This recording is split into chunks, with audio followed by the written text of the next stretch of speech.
अस्सलाम वालेकुम नाज़रीन, मैं हूं मियां अकील अफजल और आप देख रहे हैं मेरा यूट्यूब चैनल। नाज़रीन, कॉन्स्टिट्यूशनल कोर्ट के 4 जज साहिबान ने आज अपने ओहदों का हलफ उठा लिया है। इस आइनी जो तारीख़ी वक्त है इस पर हम यहाँ पर मौजूद थे। सुप्रीम कोर्ट ऑफ पाकिस्तान के जितने भी सहाफ़ी थे वो भी यहाँ पर मौजूद थे। आज यहाँ पर कैसा हालात थे, क्या लोगों के तासुरात हैं, इस हवाले से हम बात करेंगे। हमारे साथ सुप्रीम कोर्ट ऑफ पाकिस्तान के कोर्ट्स के ओवरऑल आलमोस्ट सीनियर तरीन रिपोर्टर नासिर इकबाल साहब मौजूद हैं। नासिर साहब, बताइएगा तकरीब का ओवरऑल माहौल, जजेस के तासुरात, आपने कैसी रीडिंग की, फेस रीडिंग उनकी कैसी थी, और इसके अलावा तकरीब का जो अहवाल है वो बताइएगा। शुक्रिया अकील साहब। देखें, जजेस में तो खैर वो जो हमने देखा है जिन्होंने ओथ लिया वो तो पुरसुकून थे, लेकिन मेरी जो लोगों से इधर उधर बातचीत हुई, कोई एक ऐसा शख्स नहीं था जिसको अफसोस हो रहा था। अफसोस ना हो रहा हो? अफसोस नहीं, अफसोस हो रहा हो। अच्छा। वो ये कह रहे थे कि जो हालात बन गए थे उसमें ये होना ही था। हालांकि इसमें कोई शक नहीं है कि सुप्रीम कोर्ट एक पूरी तरह से गवर्नमेंट ने हिला के रख दी है और ये एक तारीख़ी दिन है। और इसमें एक नई कोर्ट बन गई है, फेडरल कॉन्स्टिट्यूशनल कोर्ट, जो अब सुप्रीम जुडिशरी अब उसी को कहा जाएगा। लेकिन मैं लोगों की बता रहा हूँ, एक आदमी ऐसा नहीं मुझे मिला जो इस महफिल में मौजूद था जो ये कह रहा होता कि गवर्नमेंट ने गलत किया। उन्होंने कहा ये it is bound to happen, यानी ये होना ही था, क्योंकि जिस डगर पे चले गए थे ये लोग मतलब सुप्रीम कोर्ट, वो उससे लग रहा था कि कुछ ना कुछ होने वाला है। तो अब देखें अब क्या होता है। एक नई हिस्ट्री तो है, लेकिन मुझे वैसे ज़ाहिरी तौर पे बहुत अफसोस है, क्योंकि हमने एक बहुत ज़माने से सुप्रीम कोर्ट कवर कर रहे हैं और हमें आदत थी। हमने सुप्रीम कोर्ट का इफ्तिखार चौधरी दौर से नासिर साहब, आपने और मैंने अरूज भी देखा। हाँ। और अब शायद जवाल देख रहे हैं। आपको पता है कि साहब, ये एक ज़माने में ये जो अमेंडमेंट बन रही थी 27th अमेंडमेंट, इसमें एक ये बात भी सामने आई थी कि जो सुप्रीम कोर्ट है उसको ब्रांच रजिस्ट्रीज में भेज दिया जाए और जो सुप्रीम कोर्ट की बिल्डिंग है उसको फेडरल कॉन्स्टिट्यूशनल कोर्ट रखा जाए। लेकिन वो बहरहाल वो काम थोड़ी देर के लिए रुक गया। ये मुमकिन है कि अगले अमेंडमेंट अगर आ रही है तो उसमें ये हो भी जाए, लेकिन क्योंकि अब फेडरल कॉन्स्टिट्यूशनल कोर्ट को ही रखा जाएगा। और आप जिससे भी बात करें वो यही कहते हैं कि दुनिया में ये इसकी मिसाल नज़ीर है कि बहुत सारे मुल्कों में फेडरल कॉन्स्टिट्यूशनल कोर्ट होती है जो सुप्रीम कोर्ट एपेलेट कोर्ट होती समझी जाती है, मतलब वो हाई कोर्ट के डिसीजंस को की अपील सुनती है। तो मलिक असद साहब जो हैं, उनके गेस्ट को आज मैंने मुश्तार लिया हुआ है, तो मलिक असद साहब भी इधर साइड पे खड़े होकर शायद इंतज़ार कर रहे हैं। मलिक साहब, आप बताइएगा कि आपकी आज की रीडिंग क्या है, कैसे देखते हैं आप इस ओथ को, कॉन्स्टिट्यूशनल कोर्ट को और हुकूमत के इस एक्ट को? देखिए, इसमें मुसर्रत हलाली साहब, मैंने जो स्टोरी शुरू में इनिशियल दी थी उसमें जस्टिस मुसर्रत हलाली जो थी उनका भी नाम था, बाकी जजेस 6 वो थे जो अभी नोटिफिकेशन आया उसमें उनका नाम नहीं है, और अरशद हुसैन शाह जो कि उनको गालिबन वकीलों के कोटे में अकोमोडेट किया गया, क्योंकि इसमें एक ठीक है 20 साल की वो होगी प्रैक्टिस। तो उसमें एक तो ये था कि जब सुप्रीम कोर्ट के जज जो हैं उन्होंने इनकार किया कभी मैं नहीं आऊँगी, तो आपने एक लॉयर को, एक गिलगित बल्तिस्तान एक अदालत है, चीफ जज थे उनके वहाँ पे सुप्रीम कोर्ट के, तो आपने एक वकीलों के कोटे में से ला के एक मैसेज कर दिया कि अगर आप इनकार करेंगे तो हमारे पास कोई बंदों की कमी नहीं है, हम किसी को भी ले आएंगे। तो ये तो एक मैसेज है कि आज ये भी है। बाकी ये है कि अब जो दूसरी है कि अब ये जजेस जो है इनको आईनी अदालत तो बन गई, लेकिन इसके पास कोई अपनी बिल्डिंग नहीं है। अभी ये एक गेस्ट के तौर पे इस्लामाबाद हाई कोर्ट में बैठेंगे। वफाकी शरी को जो शरीयत कोर्ट है उन्होंने अपनी अमारत देने से इनकार कर दिया। तो अब आप देखिए कि एक हाई कोर्ट जिसके पास अपनी बिल्डिंग भी नहीं है, तो एक मुल्क की आला तरीन अदालत, हाँ वो आला तरीन अदालत है, उसके पास अपनी बिल्डिंग भी नहीं है, तो तो वो अब क्या फैसले आएंगे उस पर आप देख लीजिएगा 2-4 दिन। अभी वैसे हमारी अमीनुद्दीन खान साहब से भी थोड़ी सी बात हुई है। उन्होंने कहा जी कुछ जजेस के हल्फ मुमकिन है कल हो जाए या परसों हो जाए या फिर मंडे को हो जाए। अभी खुद भी वो क्लियर नहीं थे कि क्या होने जा रहा है, लेकिन मंडे से मेरे ख्याल से कोर्ट स्टार्ट करेंगे वो। हाँ, मंडे को शायद होंगे, सुबह वो हल्फ लेके तो बाद में बिठा देंगे। क्योंकि मैं इसमें ऊपर कोर्ट रूम्स भी जो है ना, ये उन्होंने ऊपर 4 कोर्ट रूम बनाए थे फेडरल शरीयत कोर्ट के जजेस के लिए, वो अभी तैयार नहीं हुए। तो मंडे तक वो तैयार हो जाएंगे। एक इनके पास ये हो जाएगा तो 5 कोर्ट रूम इनके हो जाएंगे, 2 कोई आगे पीछे ये करके तो वो कोई मैनेज करेंगे, करने की कोशिश करेंगे ये। तो मलिक साहब फेस रीडिंग कल से बड़ी चल रही है। कुछ लोग कह रहे हैं कि चीफ जस्टिस याया खान अफरीदी बड़े परेशान थे, कुछ लोग कह रहे हैं कि ओथ टेकिंग में अफरीदी साहब बड़े खुश थे। यहाँ जो जज साहबान थे, आपने उनकी फेस रीडिंग आपने क्या देखा है? देखिए वो तो मुतमईन थे, जो यहाँ पे आए थे वो तो खुश भी नज़र आ रहे थे, मुबारकबादें भी वसूल करते, लोगों से मिल भी रहे थे। असल में देखें ये जो 2 ऊपर नई अदालतें बनी हैं, एक सुप्रीम कोर्ट तो है, लेकिन जो फेडरल कॉन्स्टिट्यूशन कोर्ट बनी है, तो अब इसमें जो हाई कोर्ट के जजेस हैं उनकी एलिवेशन जो है वो ज़्यादा तेज़ हो जाएगी ना, कि पहले सिर्फ सुप्रीम कोर्ट में होता था कि आप अब ये है कि अब हाई कोर्ट से आपने सुप्रीम कोर्ट भी जा सकते हैं, फेडरल शरीयत कोर्ट भी जा सकते हैं, और वहाँ पे कॉन्स्टिट्यूशन कोर्ट भी जा सकते हैं, फेडरल कॉन्स्टिट्यूशन कोर्ट भी जा सकते हैं। तो वहाँ पे आपको कॉन्स्टिट्यूशन कोर्ट में 3 साल मजीद मिल जाते हैं। तो ये एक तो हाई कोर्ट के जजेस जो हैं, जो यहाँ पे भी रहेंगे, जो काम करेंगे, उनके लिए तो एक बड़ा अच्छा एक पॉजिटिव उनको एक वो मिला, सिग्नल गया है। अच्छा, मैंने कोई 3-4 महीने पहले भी मलिक साहब एक सोशल मीडिया पर ट्वीट देखा था हमारे एक सहाफ़ी भाई का ही। उसने कहा था कि जनाब 2 आला अदलिया के जज इस्तीफ़े देंगे, उसके बाद वकला की एक तहरीक उठेगी और इस निज़ाम को ले दे जाएगी। कुछ ऐसा नज़र आ रहा है आपको? उनकी 50% पेशन गोई सच साबित हो गई है, बिल्कुल, बाकी नहीं है मेरा ख्याल। ये तहरीक आपको नज़र आ रही है, बाहर को बंदे आए हो, को खड़े हो, कोई बाईकाट किया हो। अब मुझे याद है जब justice Aamir Farooq Islamabad high court के चीफ जस्टिस बने थे, तो बाहर ने प्रोटेस्ट किया था, काले वो झंडे लहराए थे। तो ये अब तहरीक तो इस वक्त कोई मुमकिन नज़र नहीं आ रही। सुप्रीम कोर्ट बार एसोसिएशन जो है वहाँ पर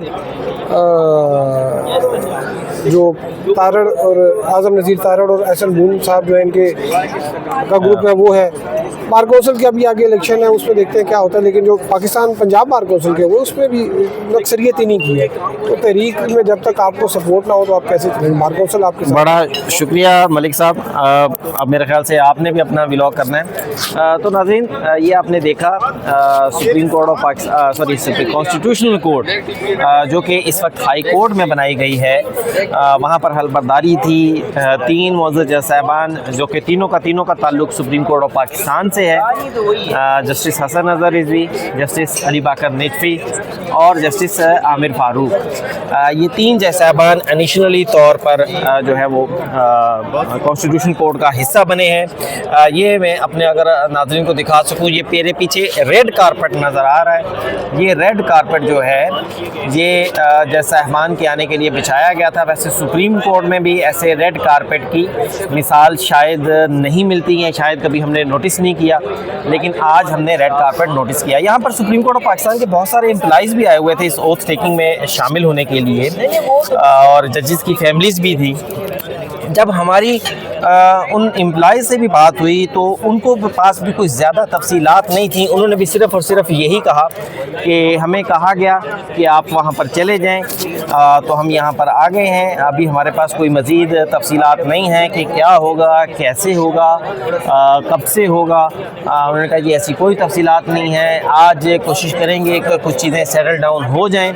मैंने आपको जस्टिस अमीनुद्दीन खान का बताया, जस्टिस अमीनुद्दीन खान, जस्टिस हसन अज़हर रिज़वी, उनसे हमारी बात हुई। उन्होंने जो है बड़ा ख़ुद भी इस हवाले से क्लियर नहीं थे, लेकिन बहरहाल आहिस्ता आहिस्ता चीज़ें डेवलप हो रही हैं। मेरी बहुत सारे लोगों से यहाँ पर बात हुई है, बल्कि मुझे एक अवैस भाई नज़र आ रहे हैं, इनकी भी कोर्ट्स के हवाले से बड़ी स्ट्रॉन्ग ग्रिप है। अवैस यूसुफ ज़ई साहब, इधर आ जाए जी। कैसी थी तकरीब जनाब, ये बताएं। तकरीब ठीक थी। देखें, ये पहली वफाकी आईनी अदालत है पाकिस्तान की, और जो चीफ जस्टिस अमीनुद्दीन ख़ान है उन्होंने तो ऐवान सदर में हलफ ले लिया था, और यही रात से चूँकि इधर तैयारियाँ हो रही थी तो हमें अंदाज़ा हो गया था कि जो दीगर जजेज़ हैं वो इस्लामाबाद हाई कोर्ट के प्रेमिसेस में हलफ उठाएंगे, और ये हलफ बर्दारी की तकरीब बड़े अच्छे माहौल में हुई है। इस्लामाबाद हाई कोर्ट के जो 5 जजेज़ हैं वो शरीक हुए। प्रोटेस्ट का माहौल आपको नज़र आया? नहीं, प्रोटेस्ट तो किसी किस्म का नहीं था। हाँ, ये आप कह सकते हैं कि जो जजेस नहीं आए वो बतौर प्रोटेस्ट या एहतजाजन नहीं आए, तो इस हद तक आप ज़रूर कह सकते हैं, लेकिन इसके अलावा कोई ऐसा प्रोटेस्ट नहीं था। ज़ाहिर सी बात है, वो देखें सुप्रीम कोर्ट के जो 2 जजेस जिन्होंने रिज़ाइन किया है तो वो बतौर एहतजाज ही किया है, और उनसे उनके जो जस्टिस अतहर मिनल्ला जब इस्लामाबाद हाई कोर्ट के चीफ जस्टिस थे तो आपको मालूम है कि उन्होंने यहाँ पर बहुत सारे जजेस को रिकमेंड करके तैनात कराया था, जिसमें जस्टिस बाबर सत्तार भी शामिल हैं, और वो 5 ख़त लिखने वाले जजेस जो हैं उनकी काफ़ी उनसे एक कुर्बत भी है। तो इम्कान यही ज़ाहिर किया जा रहा था कि इस इस्तीफ़े के बाद शायद दीगर जजेस के इस्तीफ़े भी सामने आएंगे, लेकिन अभी तक इस तरह की सूरत हाल हमें नज़र तो नहीं आई। मैं सुबह जस्टिस मोहसिन अख्तर कियानी जो सीनियर प्यूनी जज हैं उनकी कोर्ट में भी बैठा हूँ और प्रोसीडिंग्स कवर किए, उन्होंने मुख्तलिफ केसेस आज किए, तो बड़े कूल और काम अंदाज में उन्होंने जो है प्रोसीडिंग्स को चलाया है। कोई हार्श रिमार्क्स भी देखने को नहीं आए, वरना इससे पहले जो हैं जस्टिस मोहसिन अख्तर कियानी और जस्टिस समन रिफत इम्तियाज़ वो मुतअद्दिद बार मुख्तलिफ केसेस की समाअत के दौरान इन खदशात का इज़हार कर चुके हैं कि शायद हमें ट्रांसफ़र कर दिया जाएगा, शायद हम यहाँ नहीं होंगे। जब कोई लिटिगेंट अपने केस में डेट मांगता है तो वो कहते हैं आपको छोटी डेट दें या लंबी डेट दें, क्योंकि लंबी डेट दी तो शायद हम अगली समाअत में यहाँ ना हो और हमें ट्रांसफ़र कर दिया जाए। तो इस मेरे ख्याल से वो बोंग इंटरचेंज में भी जस्टिस सुमन रिफत के जी वो कल भी ऑब्जर्वेशन थी, लेकिन आज जो है बड़ा एक कूल और काम अंदाज में सारा जो है सिलसिला हुआ है। ये तकरीब इख्तिताम पजीर हुई है। 3 जजेस जो थे वफाकी आईनी अदालत से उन्होंने हलफ लिया है। जो वफाकी आईनी अदालत के पहले चीफ जस्टिस हैं जस्टिस अमीनुद्दीन खान, उन्होंने हलफ लिया, और जो इस्लामाबाद हाई कोर्ट के चीफ जस्टिस हैं वो इस इस्लामाबाद हाई कोर्ट के जिन जजेस ने यहाँ पर शिरकत नहीं की वो जज साहबान उन्होंने आज कोर्ट्स अटेंड किए हैं, कोर्ट्स उनकी चली हैं? जी बिल्कुल, कियानी साहब की कोर्ट तो मैंने ख़ुद सुबह विटनेस की, वो चल रही थी। इसके अलावा एक केस लगा हुआ था जस्टिस इनाम अमीन मिन्हास की अदालत में, तो वो मैंने कवर किया था, उनकी कोर्ट भी चल रही थी। लेकिन जस्टिस इनाम अमीन मिन्हास तो खैर नए जजेस में शुमार होते हैं और वो अभी एडिशनल जज हैं, उन्होंने कन्फर्म होना है, तो वो तो तकरीब में भी आए थे। जी बिल्कुल, तो 5 जजेस जो हैं शरीक हुए। मैं उनके नाम आपको बता देता हूँ कि जस्टिस बताएंगे। देखिए जस्टिस कोई इस्तीफा आ रहा है हाई कोर्ट से, बड़ी बात हो रही है कि जनाब अतर मिल्ला साहब का यहाँ पर बड़ा कंट्रोल था, बड़ी उनकी बात मानी जाती थी, बड़ा उनसे मुशावरत होती थी। अतर मिल्ला साहब चले गए तो उनके पीछे कोई आ रही हैं मज़ीद सवारियाँ? देखें मज़ीद इस्तीफ़े मेरे ख्याल है उनकी मशावरत के बाद आ सकते हैं। ये डिपेंड करता है कि उनकी जो अब अतर मिनल्ला साहब से जो मीटिंग होगी यहाँ के जजेस की, उसमें क्या तय पाता है, वो उनको क्या मशवरा देते हैं। बाकी देखें डिसाइड करना तो जजेस का अपना काम है कि वो क्या डिसाइड करते हैं। मेरी जहाँ तक मालूमात हैं, ये ख़बरें बहुत अरसे से चल रही थी कि इस्लामाबाद हाई कोर्ट के कुछ जजेस इस्तीफ़ा दे देंगे, कुछ जजेस जो हैं वो गौर कर रहे हैं। बल्कि एक जज का तो यहाँ तक भी हमें पता चला कि उन्होंने कैलकुलेशन कराई कि वो अगर इस्तीफ़ा देते हैं तो उनको पर्क्स एंड प्रिविलेजेस मिलेंगे, पेंशन मिलेगी कि नहीं मिलेगी। तो उनको बताया गया कि अभी आपके 5 साल पूरे नहीं हुए, जब 5 साल कम से कम आपके सर्विस में पूरे होंगे तो फिर आप पेंशन के हकदार होंगे। तो उनके बारे में ज़रूर कहा जा रहा है कि वो अपनी जो है ना पेंशन ड्यू होने का इंतज़ार कर रहे हैं, और जैसे ही वो उनकी मुद्दत पूरी होगी तो शायद वो रिज़ाइन कर देंगे। अच्छा अवैस भाई, एक छोटी सी बात शेयर करते हैं फिर इसको कंक्लूड करते हैं। इस्लामाबाद हाई कोर्ट में 5 जज साहबान पटिशन दायर करने के सुप्रीम कोर्ट ऑफ पाकिस्तान में 5 जजेस पटिशन दायर करने के लिए आए। उनसे मैंने कैटेगोरिकली पूछा कि सर आप रिज़ाइन कर रहे हैं? उन्होंने कहा जी बिल्कुल नहीं, हम जो है अपने हक के लिए लड़ेंगे। ऐसी ही बात हमें जस्टिस मंसूर अली शाह ने फेडरल जुडिशल अकेडमी में भी कही थी। हमने उनसे पूछा था सर आपके इस्तीफे की खबरें आ रही हैं, तो उन्होंने कहा था जी बिल्कुल नहीं, अल्लाह ने जो जिम्मेदारी दी है हम उस जिम्मेदारी को पूरा करेंगे और इस्तीफे का तो आप सोचें भी मत। तो मंसूर अली शाह साहब उन्होंने भी ऐलान किया था, वो चले गए, तो अब बाकी दूसरों को हम क्या फिर एतबार करें? देखिए जो हमारी बात होती रही है, जो मुख्तलिफ तकारीब के दौरान आपको पता है चिट चैट हो जाती है जजेस से हल्की फुल्की, तो उसमें जो हमारा भी उनके बारे में एक एक ख्याल है वो यही है कि उन्होंने इस अज़्म का इरादा किया है और इजहार किया है कि वो फ़ाइट करेंगे और रिज़ाइन दे के नहीं जाएंगे।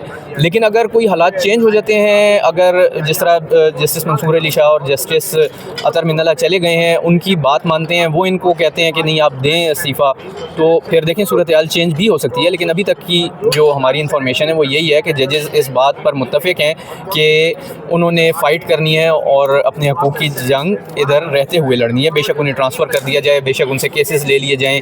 मैं आपको बताऊँ कि जस्टिस बाबर सत्तार और जस्टिस सरदार एजाज़ इसहाक़ खान अब इस वक्त सिंगल बेंच में कोई केस कवर नहीं कर रहे। उनके तमाम केसेस जो हैं वो ट्रांसफ़र कर दिए गए हैं और वो सिर्फ एक टैक्स डीबी कर रहे हैं। तो वो उन्होंने इस पर कोई वो बात नहीं की, वो कर रहे हैं क्योंकि ज़ाहिर सी बात है जो ज़िम्मेदारी उन्हें सौंपी गई है वो उस पर उन्होंने अमल तो करना है। अब अगर ट्रांसफ़र की ऑप्शन आती है तो उस पर देखें कि वो जजेस का रिएक्शन क्या होगा।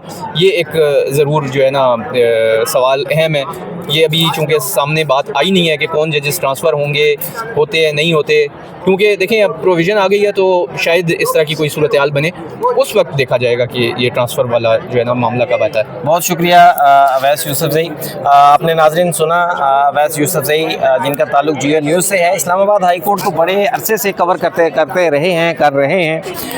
उनके तासुरात इस्तीफ़ों के हवाले से, आज की तकरीब के हवाले से, आज के इस व्लॉग में इतना ही। मुझे दीजिए इजाज़त। जो मज़ीद ख़बरें होंगी वो भी आपके साथ लेकर शेयर करता रहूँगा। इजाज़त दीजिए। अल्लाह हाफ़िज़।